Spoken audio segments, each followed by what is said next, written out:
Things you wish you knew before becoming a parent. What foreknowledge could you have had? Mm-mm. I'm Aaron Covington, And I'm Tony Ragg, and this is 40 Black and Dad.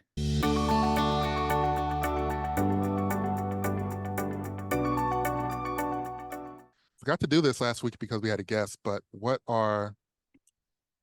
the week, the event of the week, the high or low, something about parenting or that your kid has done that you really took from this week?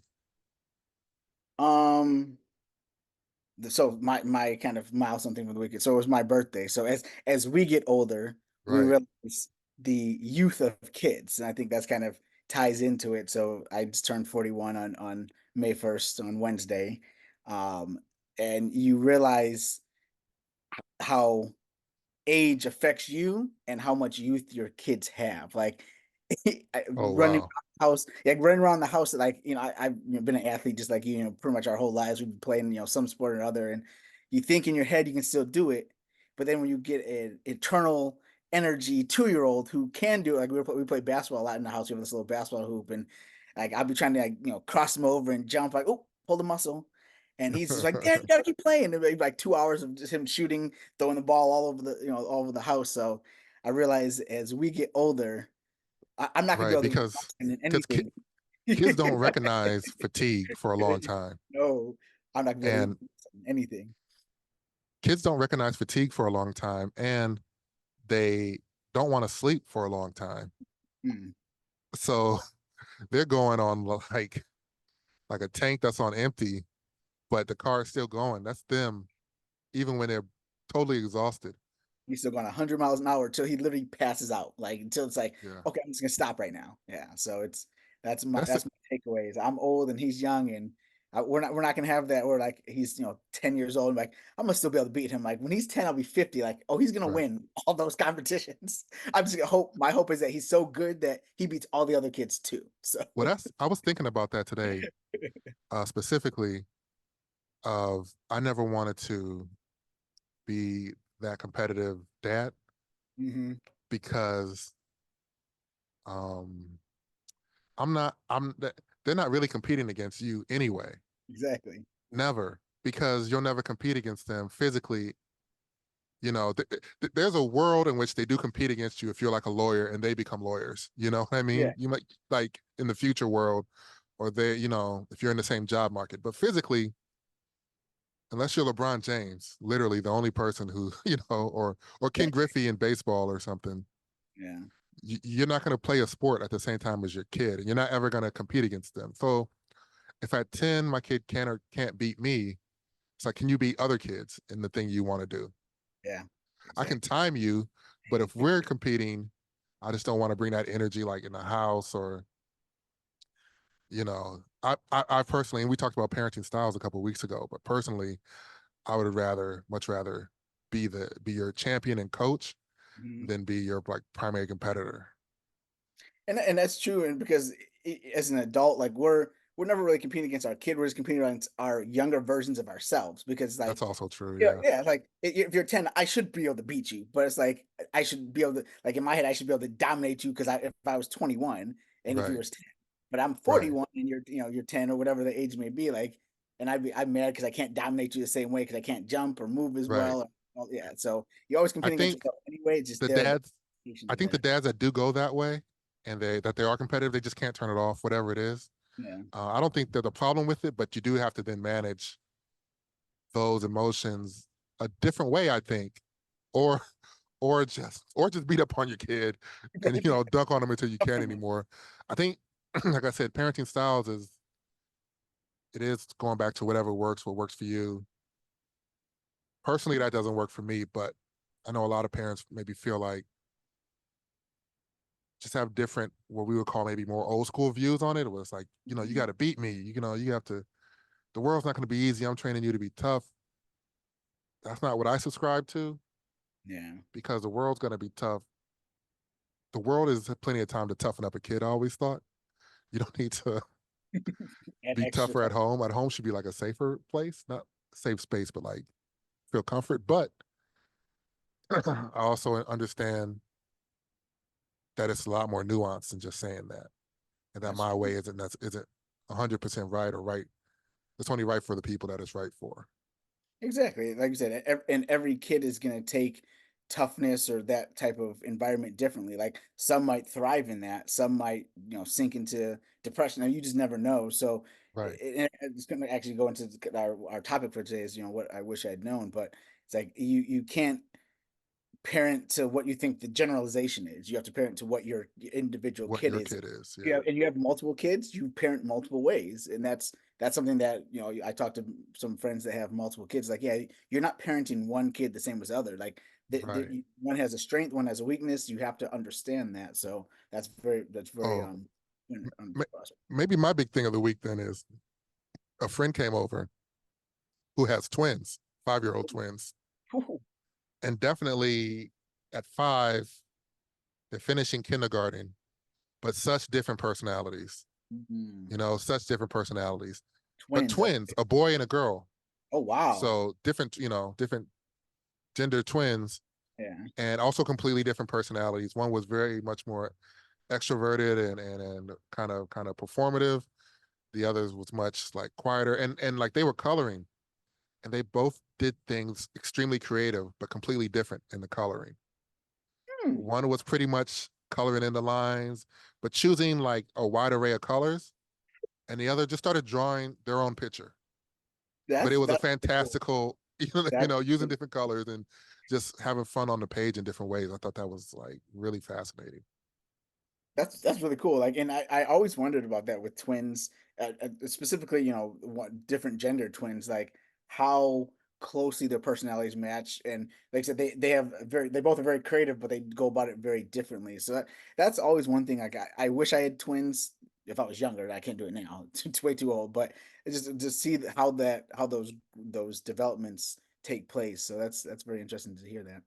For sure. Okay, so what things do you wish you had heard before having kids? Because it's like, So how do you, yeah, what it's, are they about raising kids? Or are they about just where So to it's be in just life? things Or, yeah, things that I learned post having kids that I did not know or wish I had known or wish I had experienced. So the first one is it's kind of the sappy one. So I'll start with this. There's other, funny, more better ones, but like you don't really understand unconditional love until you become a parent. Like I think that's one thing. Like, you talk about love, your friends, family, your parents, your spouse, whatever, like, but you don't really understand that unconditional love until you hold your child. And people always talk about, I have a pet kid, or you're like, I'm a pet mom or pet dad. I'm like, that's cool, but that's not the same thing. So that's one thing I really like, and especially as they I get mean, older. that's dangerous. Say, I won't use that clip in the promo because people will come at you. Let the haters hate. Like all press is good press. But I mean, Well, but that's true. here's a question.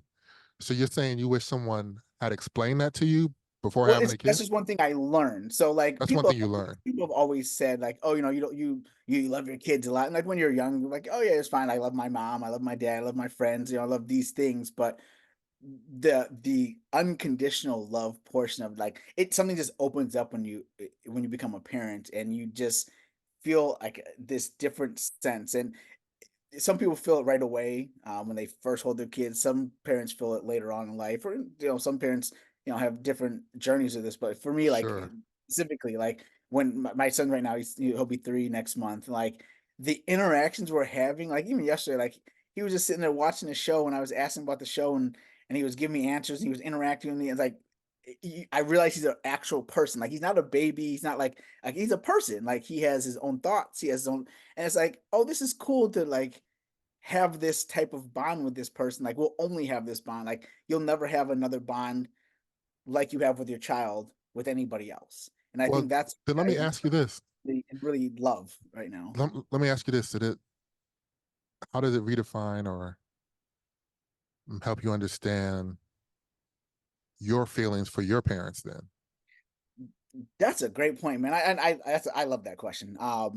It makes me appreciate them so much more. Not only because I'm sure I grew up, spoiled. I was a good kid, but spoiled. I grew up in, the middle class, upper middle class, and there's 5 of us. and everybody, you always assume like you're the center of your attention, you're the center of the world forever, and you don't know what your parents go through. You don't know what the sacrifices that they make at the time are until you Bro, become a parent. I saw Until a you tweet. I saw a tweet that said, "Growing older is realizing I was calling my mom at work way too much." right. Something like that. It's like, dang. I was Yeah. like, dang, I did call that. I did call the And, lab a couple times too many, man. I and could have handled it. yeah, it's small things like that, like, you just don't appreciate your parents and the things that they did for you, and, like, the sacrifice, like, the anchor for me, Well, like, it's the not even unconditional love comes from appreciate. You don't even. sacrifice. It's not even appreciate. You don't even know. Like you have Exactly, that's no true. That's clue true. Yep. what's happening sometimes. You no clue until you become a parent. And dog parents don't count. I'm sorry. I love parent. I have a cat myself. Pet people don't hate me, but being a dog parent, being a cat parent, that's not the same as being an actual parent. For being a parent, a human parent. Would you Hmm. say it? Dog Yeah. parent, cat parent, Yeah, human parent. pet parents, but I love pet people. I'm a pet person, but just there's something different, and I learned it. And like I said, for me personally, like I didn't feel that sense of like overwhelming joy the first time I held my son. Obviously love my son from day one, but it's now that I'm actually interacting with him as a person, and like he has his say, he has his opinion, he has differing opinions. And it's like, oh, I respect him and I love him because he is, himself. Like he's just a part. Like he has. There's Right. no, there's no filter to kids. Like you'll learn when your child gets 1.5, 2, and they start talking. There's no filter. He's saying his unabashed truth at all times, and it's like, oh, that's dope. I love Well, that. Like it's well, this is nice. interesting too because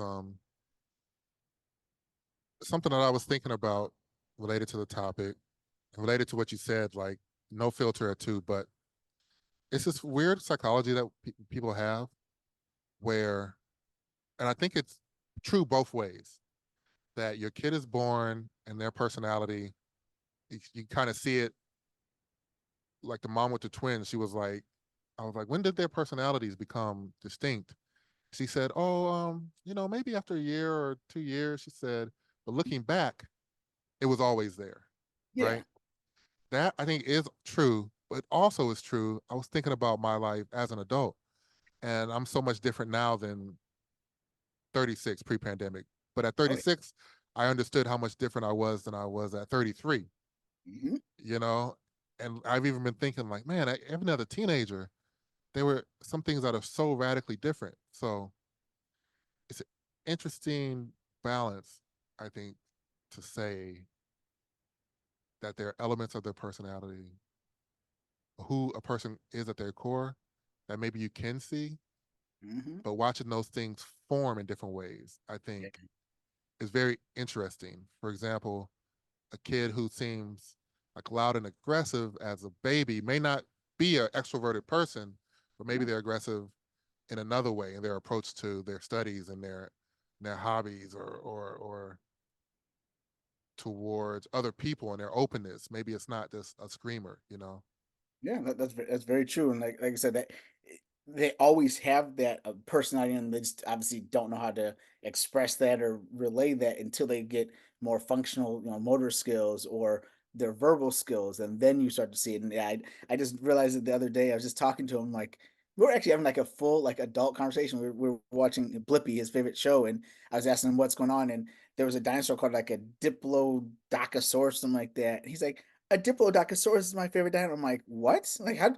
I never even heard of this dino, and he's telling me all this stuff about it. I'm You're like, like, I didn't even ask you that. yeah, yeah, no, right? Like, shut up. I just wondering if you're eating now. But no, it's just very funny, like for me to see that, like that unconditional love, it shows up in different places in your life, and you don't. I never felt that, and I never knew what it was until I became a Okay, parent. so I really understood that.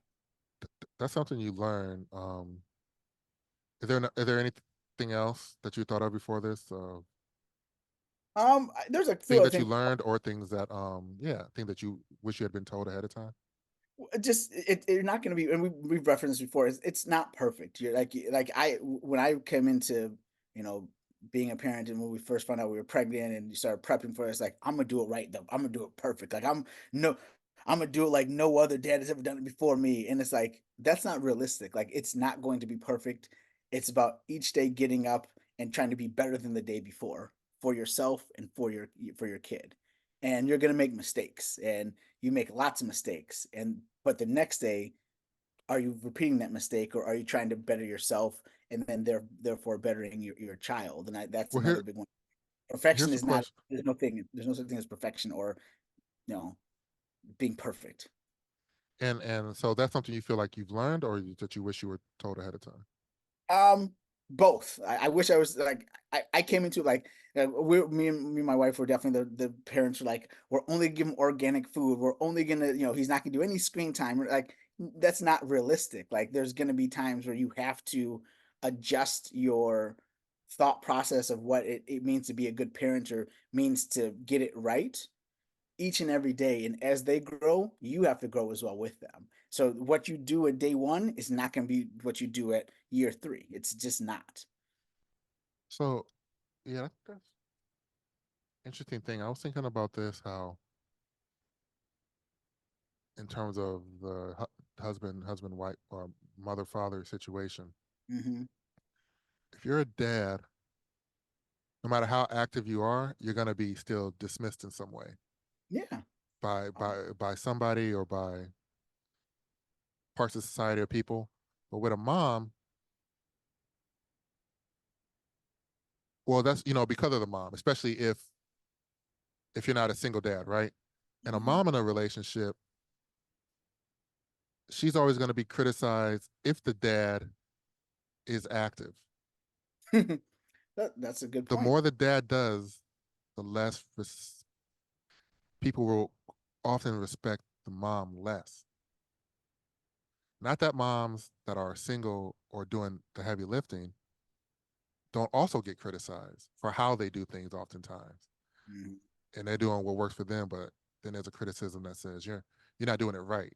Then if she has a partner that's helping, is now you're not doing enough. You're not a good enough mom. Hmm. And if a dad is active, you'll get dismissed. And then if you're not active, I mean, then you're not even a part. That's a whole Yeah. different level of criticism, right? Yeah, that's true. That's a good point. So I Yeah. thought that was just an interesting take, that like, and a lot of times you see it even in with women and their parents or their in-laws, or it could be the the the neighbors or the coworkers that are just like very rude about whatever the situation is. And I just think that's unfair. Yeah.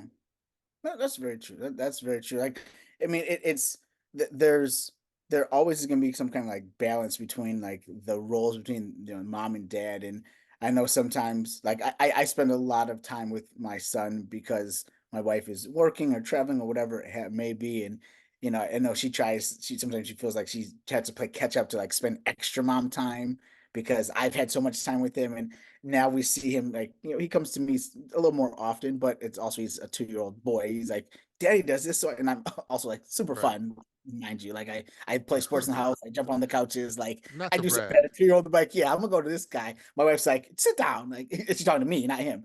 But Right. so I mean, so that's it's very true. Like you have to find that balance where you don't feel like you're doing too little or too much, so the other person feels like they're doing too little. So it's very much kind of an ebb and flow. So that's very true, and I feel that sometimes as well. Yeah. It all becomes real interesting to me too, just considering how much changes after like 4 years old or 5 years old, when they Yeah. actually can start really remembering, like having a long-term memory Yeah. and remembering either something you said to them. Because at definitely at my age, which is less than 6 months, and even at 2 or 3, after a day or two, you know, at the age of my kid, after a couple hours, she's forgotten what happens. I'm sure for By the your kid, next meeting. Yeah. I'm sure for your kid, it extends a couple days now, maybe, Yeah. through the weekend, but they can get over things real quick in a way. Hmm. And then they also won't remember it like for the rest of their lives. Like, oh, at 2, you didn't let me get ice cream when I was 2 years old. I know, right? They're not going to say that. But if you don't let them get ice cream at 5, they'll remember that forever. You know, That's true. They're gonna hold a grudge. they don't hold And that grudge. your dad So is a bad dad because they didn't give you ice cream, give you dessert at 6. Like, yeah, and that's another thing that like I also just personally fear, and this could be a totally irrational thing, but it's like, like I feel like moms are always be like I've never like had a bad interaction with my mom. I feel like for my whole life. I'm 41 years old. Like, but dads, they don't get that same connotation. Like sometimes the father son or the father daughter relationship can have times where they're really good, and the times where like they're just like, oh, we don't talk that much. Like me and my dad were Yeah. close, but I'll call my mom usually, and my dad will be there. Like, okay, hey dad, what's up? We check in. But Hmm. it's like I feel like me, I'm trying to front load as much as I can just in case in the event that anything happens. And my son's like, I don't really mess with dad that much anymore. Like, he's cool, like he's my dad, but like we don't really talk. Mom will always be there. Like till he's dead, till he's So so mom will you're always trying to front load I your feel time like. with him. Oh, okay. You feel like that's a compensation, like a. Yeah, sometimes, like I said, Mhm. because like you just never know. Like mom will never like the love for mom will always be there. Like that love for mom is always gonna be there, no matter what. Like very few times do you hear a person be like, "I don't love my mom," but there's many different responses when you talk about somebody's father. And for me, and I try to be as good as I can. Like I don't know what the future holds, like, but like sometimes I feel like trying to compensate. Like, okay, we're going to have as much fun now because when you turn 6, if you don't want to talk to me, like Yeah, like yeah. at least we have these fun times. I got these photos. I promise I was there. I think with dads, there's always a curiosity about dads and the way dads are in our society. Hmm. Even people that are like, yeah, I don't like my dad, but you always hear the stories where they're like, but yet I went to search his ancestry, or I Yeah, right. wondered about this time in his life, or I never knew what he did this, because dads are kind of withholding about things and we're not Yeah. sharing as much. Um, but in terms of the front loading, to get back to that just briefly, do you mean so that you'll always have that memory? I wanted to ask that specifically. Exactly. So like, Mm, I have as many memories now because so like for instance, from my childhood, like my dad, great guy, no real issues with him or anything like that. But like we don't talk as much as like we as me and my mom do. Like that's been for, and I don't talk to my mom like every day either. But like I might call my mom once a week or whatever, text her or whatever, and then I'm like, oh, I need to text my dad like once a month. And I'm sure hmm. like as they're getting older, like dang, I wish I called them and talked to them more. But if my first thought is like, let me call my mom, not let me talk to my dad. And I'm sure that's a normal trait for most people as you're going through life. Like when I was in my 20s and 30s, like I was out there doing, running around, grinding, wasn't really talking to my parents at all. And I'm sure that they didn't like that. But when I did reach out to them, it was always my mom. Like it was always my mom. And then my dad would be there sometimes too. So for me, Right. I'm thinking like where I was, and like I care about both my parents wholly, but there's still 10 years of my life where I was like, I really wasn't talking to them just because I was trying to figure out myself. So I'm like, I'm preparing for that for myself. Like at some point, he's going to distance himself and go out to the world himself, 18, whatever it is. And I'm trying to have as many memories as possible because he But might not ever but come back. what why I feel like you're also saying that's inevitable. The inevitability of them leaving is good because I want him to leave. So it's inevitable that because I want him to go out of state for college, or I want him But to travel the world, and I'm not going to be there.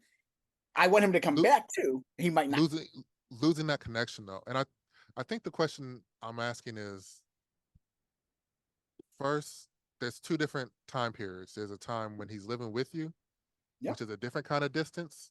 Let's just say to 18. Let's just use like yeah. standard. And then say at 18 he goes off to college. So the 18 plus, we'll use that example. He goes off to college and finds his place in the world.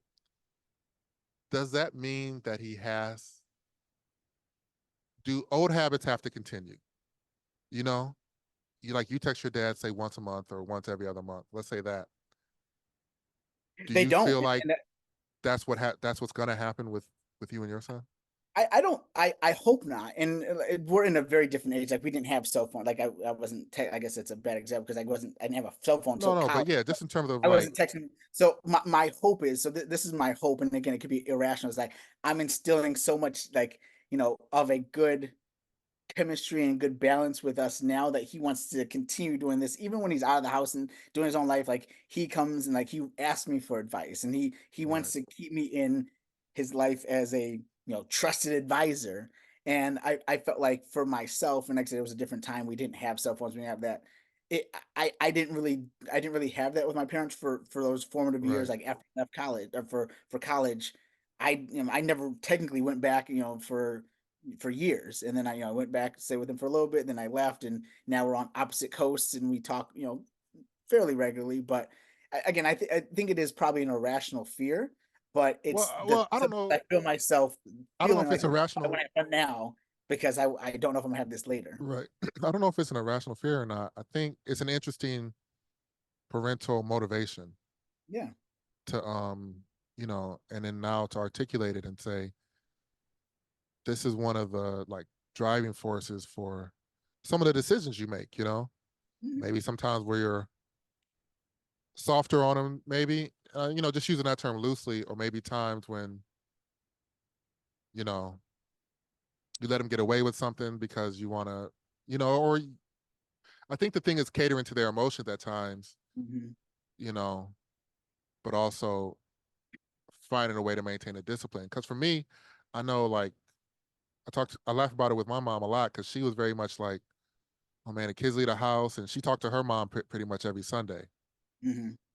and she was like, well, I asked her one time, she's like, I thought, you go off and we would talk every Sunday or once Mhm. Sunday a month or something, and that would be it. And I was like, well, that's just not the relationship I wanted with my mom. So I was like, that's even before I was like, well, you know, we have at a point text messages and we had I'm trying to think of like the phone plans, but it was like night and weekends, Mhm. Nights and weekends, or your top 5, then nights and weekends.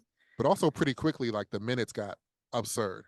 And I'm not like a huge phone person, so I was like, I got plenty of minutes. So I was like, not let we should not just do what you and your mom did because there were other constraints. There were a longer Mhm. distance and phone bills and stuff, But even then, my grandma would visit. We would visit her. We see her once or twice a year, and Mhm. she was 12 hours away. But yeah, I do think about.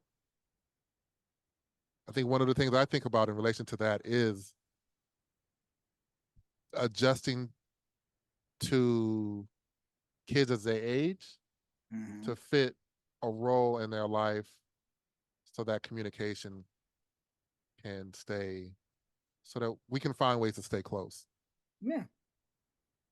And I think I hope it's gonna be easier now because again, we have cell phones, we have Zoom. Like I've talked to my mom and dad on WhatsApp, the face thing. So I Yeah. think they appreciate that now because it's not just a phone call or a text. It's, oh, they want to see the baby, and they want to see me and see how things are going. So we Right. do voice calls and things like that. So my hope is that we've instilled that type of relationship where, like you had said, like I think you're very forward thinking in, in your thoughts. Like, I want to make sure I establish this relationship and keep this going with my mom. I just wasn't thinking about that as a kid. Like, I always like I know I love my parents. I know they're always going to be there. I wasn't thinking, hey, they might want to talk to me. Like Hmm. at this point, Hmm. like I was thinking, hey, I'm just gonna keep doing, going, and then when I get a chance, I'll talk to them. And now as a parent, I'm like, well, let me try to instill this love of, hey, I fully enjoy communicating with you. Let's continue this, as even when you're out I and about. And I I think think it's I think communication. what I saw a lot when I was a kid, and uh, my mom's parents passed when I was in my 20s, Oh, and my okay. dad's parents passed in like early to mid 30s. Mhm. And so as they were getting older, and I guess my parents are older parents, not as old as I was when I started, but are older parents.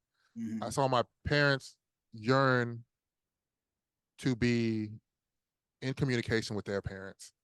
Like my Mhm. dad, we lived about 20, 30 minutes away from my dad's parents. And I Okay. remember about 15, 16, he would start going over there just really frequently, once or twice a week, where before he, he rarely went. We would go occasional Sundays, then he just started going became very routine for him. Yeah. And my mom, we're in Indiana, grandma was in Baltimore, but she would just make more frequent trips out there. Mhm. Like, especially when my grandma couldn't travel anymore, she would go twice a year, and she would be on the phone with her again every Sunday, but every Sunday. Mhm. Um, you know, and the times of the talk got longer. And as I left high school, and I think that just left a big impression on me Yeah. that as you get older, you want to be closer to your parents. So I just started feeling that sooner, I think. And that's a very spot on point because now that I realize that's exactly when my turning point happened too, because my parents moved to the South to be closer to my dad's dad. And he just Yeah, recently passed last year. And they originally moved to North Carolina, which was probably, 7, 8 years ago. They moved to South Carolina about 3 or 4 years ago. And right. it was because to move to be close to my dad, which was my last living grandparent. And that is exactly when I started to realize, like, oh, I guess your parents were kids too. So they want to be Mm, closer to my dad. And I was like, well, shoot, at some point, I want to be close. I'm gonna want to be closer to my parents as well. And hopefully my son sees that same thing. So, like you said, you at a certain point in life, you realize that your parents are actually people. They were kids, they made mistakes, that they went through a lot of the same things. So you don't just see them as your parents, you see them as a person, and hopefully you see them as somebody that you want to continue that relationship and to grow that relationship before it's too late. and as I got older, I started seeing more friends that had different relationships with their parents, Yes. and I wondered if that was possible for me too. So, I definitely maybe at times mimicked what I saw other people doing, and then, eventually really tuning into what I think will work for me and my mom. You know, Yeah, that's really good, man. because yeah, started seeing it. Even friends of ours who are close with their parents, I was like, oh, they just called his mom randomly just to tell her, you know what I mean, just to tell Say her hi, yeah. something pretty mundane. And I was like, oh yeah, that's like you can do that. Yeah, And a and lot of people live closer to their parents, which was a whole nother mhm. thing. But once you get over that and just use the tools at your disposal, that becomes easier. Yeah, not just calling the parents when something's wrong. Because for years, especially like in college and like right after college, like I call my parents when there's something wrong. I needed money, or I'm in trouble, whatever it is, and it'd be funny because my parents would be like, "Oh God, he's calling. Like, what's the issue?" Like Yeah, now we've changed that. So again, now I told my mom literally last week. I was like, My commitment is to try to call you, reach out to you guys at least once a week, not even just for me, but also so that Legend can have in a relationship with his grandparents because they are farther away. Obviously, we're in California, they're in South Carolina, like it's a far relationship, but we do have the technology now to be able to still have the communication where they can speak daily if they want to, it face to face. And I yeah, think the technology can get even better so that the relationship will be able to be that much better. Like they're coming out next month for his birthday party. Then she'll be out here in July because when me and my wife were going on a vacation without kids for the first time. So I'm like, oh yeah, I'm excited to be able um to have those relationships build for with him and the grandparents, but also with all of us together. I think with Legend having a good relationship with his grandparents, I think that also helps me have a better relationship with them as well, and actively think to call them and talk to them just by nature. yeah. Yeah, that was a Family's good one. a family's a crazy thing. I think just as we sign off here, I've always thought that. Try to fix my mic here for a second. It just got a little I saw twisty, you but I heard what you were screwed in like. saying. Yeah. I was like, what's going on? I dropped the thing. But anyway, um, I do think at like 11 years old, all kids should be told like your family's a little messed up. They all are.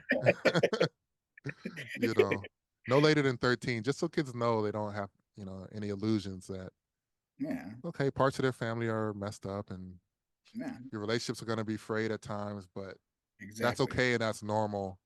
It does take some work even with your parents to like maintain your relationships and learn cooperation and collaboration of living together as you Yeah. get older and require more space and more autonomy or whatnot.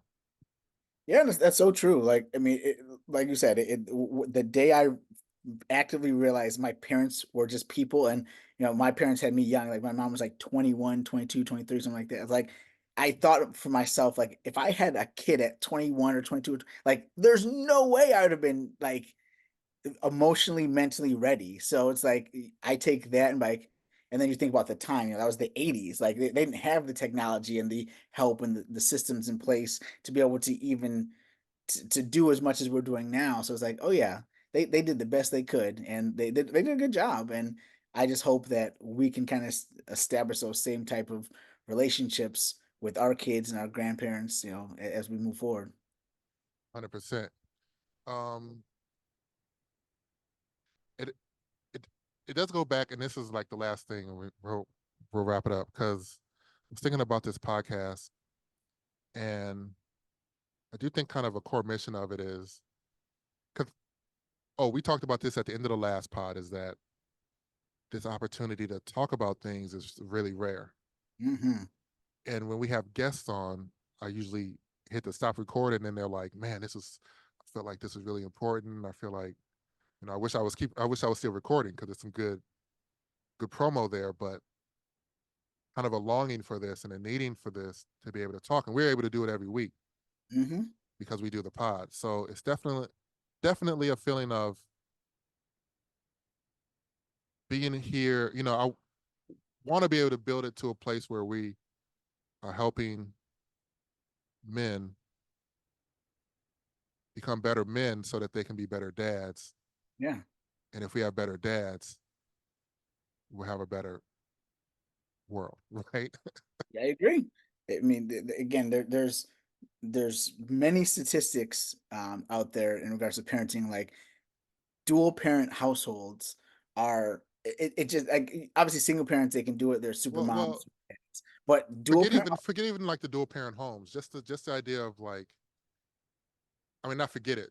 Like that's core to part of it, but that hasn't always, you know what I mean? Statistics are one thing, Yeah, but if we can see guys being better men, even that aren't dads, yeah, and guys that are dads being better, whether you're a single dad, cohabitate, married, divorced, you can still be a good man and a good dad. And some of that is really redefining what masculinity is as a culture. Culturally, we have to do that, and what being a good dad is. I think, which is harder to define than being. I think people have a clearer picture in their mind of what being a good mom is. that's true. Because we don't talk about what being a good dad is, and we don't talk about the things that dads go through and the struggles we have. And I think the more we talk about that, the more people realize that it's part of the process of being a dad is there is going to be a struggle. There is going to be times where you don't know, and it's okay to not know. And I think Yeah. one of the things I learned is it again, like I said, you're not going to be perfect, but you just have to get better every day. Well, this is why we got to bring the multi-cam sitcoms back. This is where the broadcast of dads really start. Yeah. In terms of sharing images. All right, that was cool, man. Like, subscribe, and follow. Yes, sir.